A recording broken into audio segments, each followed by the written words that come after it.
ನಮಸ್ಕಾರ ರೈತ ಬಾಂಧವರೇ, ನಾವು ತಂದ ತೆಂಗಿನ ಸಸಿಗಳು ಈ ಥರ ಪ್ಲಾಸ್ಟಿಕ್ ಚೀಲದಲ್ಲಿ ಇರಲಿಲ್ಲ. ಈ ಥರ ಬೆಡ್ ಮಾಡಿ ಬೆಳೆದಂಥ ತೆಂಗಿನ ಸಸಿಗಳು ಇವತ್ತು 4-5 ಇಲ್ಲಿ ಇಟ್ಟಿದ್ದೇವೆ.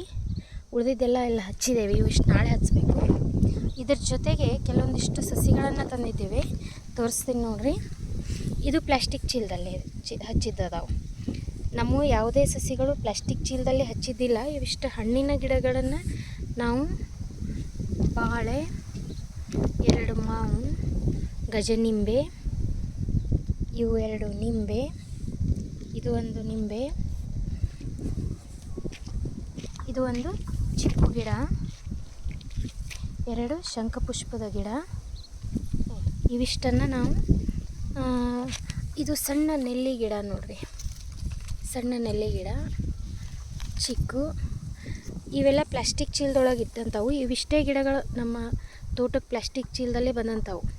ಉಳಿದಿದ್ದೆಲ್ಲ ಬೆಡ್ಡಿಂದ ತಂದಂಥ ನಿಂಬೆ ಗಿಡಗಳು, ಬೀಜದ ನುಗ್ಗೆ ಮತ್ತು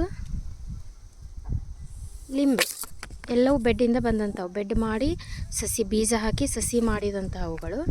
ಇವನ್ನ ಇನ್ನು ಇವತ್ತು ಸಾಯಂಕಾಲ ಹಚ್ಚಬೇಕು ಅಂತ ಇಟ್ಟಿದ್ದೇವೆ.